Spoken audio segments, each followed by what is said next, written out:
আসসালামু আলাইকুম। সবাই কেমন আছেন? আশা করছি সবাই ভালো আছেন। তো আমিও ভালো আছি আলহামদুলিল্লাহ, আপনাদের দোয়া ও ভালোবাসায়। তো যাই হোক, প্রতিদিনের মতো শুরু করলাম আমি আমার ডেইলি ব্লগ। সকালে ঘুম থেকে উঠে একটু নাস্তা তৈরি করে নিলাম। এই রুটিটা কে কীভাবে খায়, এক একজন এক এক রকমভাবে খায়। কেউ হচ্ছে এমনিতে শুকনা ভেজেও খায়, আবার হচ্ছে কেউ তেলের মধ্যে ভেজে খায়, আবার হচ্ছে কেউ ডিম দিয়ে তেলের মধ্যে ভেজে খায়।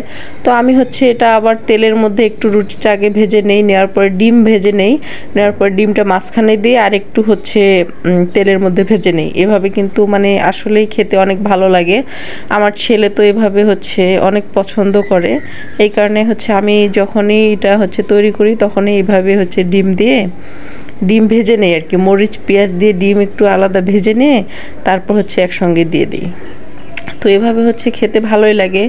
আর আমি হচ্ছে আজকে রান্না করব খিচুড়ি। এর জন্য হচ্ছে আমি প্রথমত তেলের মধ্যে হচ্ছে গোটা গরম মশলা হচ্ছে ভেজে নিয়ে পেঁয়াজ দিয়ে একটু ভেজে নিছি। নেওয়ার পরে হচ্ছে দেখেন পোলার চাল, মসুর ডাল আর হচ্ছে একটা বড় সাইজের আলু আমি কুচি কুচি করে কেটে দিয়ে দিছি। তো হচ্ছে আজকে আমি খিচুড়ি রান্না করতেছি হুট করে। আজকে হচ্ছে বৃষ্টি নাই বাইরে, রোদ উঠছে হালকা, তো বৃষ্টি আজকে আসে নাই। তো যাই হোক, আমি হচ্ছে আজকে খিচুড়ি রান্না করতেছি এই কারণ আমার আজকে রান্না করতে মন চাচ্ছে না। কারণ কাটাকুটা প্রত্যেক দিন, শুধু এই একদিন মানে একটা দিন হচ্ছে আমাদের অফ থাকে না, প্রত্যেক দিন রান্না করতে হয়। তো কাটাকুটার আলসেমিতে ভাবতেছি যে আজকে খিচুড়ি রান্না করি।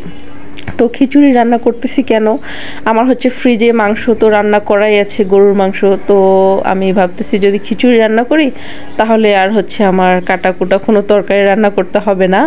তো খিচুড়ি রান্নাটা করে নেব। একদম হচ্ছে গরুর মাংস রান্না করা আছে, শুধু খাওয়ার আগে একটু বের করে গরম করে নিলেই হবে। আর এখন আমি বের করলাম না মাংসটা, কারণ হচ্ছে এখন গরম করলেও গরুর মাংস খাওয়ার আগে আবার গরম করতে হয়, বারবার গরম করার কোনো দরকার নাই। এজন্য হচ্ছে আমি খাওয়ার আগে বের করে হচ্ছে গরম করে নেব শুধু। এই জন্য আজকে শর্টকাট রান্না বান্না এটুকুই, শুধু খিচুড়ি রান্না করলেই হয়ে যাবে আমার রান্না। তো এই তো দেখতে পারতেছেন আমি হচ্ছে ফুটানো গরম পানি দিয়ে দিচ্ছি। আর হচ্ছে আমি গরম পানিটা কি করি, মানে পানি যতটুক চাল ডাল দেই আমি তার থেকে দ্বিগুণ পরিমাণে পানি হচ্ছে আমি মেপে নেই। আমার হচ্ছে ভাই এত ধারণা মানে থাকে না যে কতটুক চাইলে কতটুক পানি দেব। যারা হচ্ছে পাক্কা রাঁধুনি তারা বলতে পারে, কিন্তু আমার হচ্ছে এতটা ধারণা আসে নাই। এই কারণে আমি হচ্ছে সবসময় চাল ডালের থেকে দ্বিগুণ পরিমাণে পানি মেপে তারপরে ফুটাইতে দিই। ফুটানোর পরে এটা হচ্ছে অ্যাড করে নিছিলাম। নেওয়ার পরে দেখেন আমি হচ্ছে কয়েক মিনিট পরে ঢাকনা দিছিলাম, দেওয়ার পরে হচ্ছে ঢাকনা খুলে পানিটা কমে গেছে। এখন হচ্ছে আর 2-3 মিনিট চুলার মধ্যে হালকা মিডিয়াম জালে রাখলেই হয়ে যাবে আমার রান্না। তো আমার রান্না প্রায় শেষ। আপনারা ভালো থাকবেন, সুস্থ থাকবেন, আল্লাহ হাফেজ।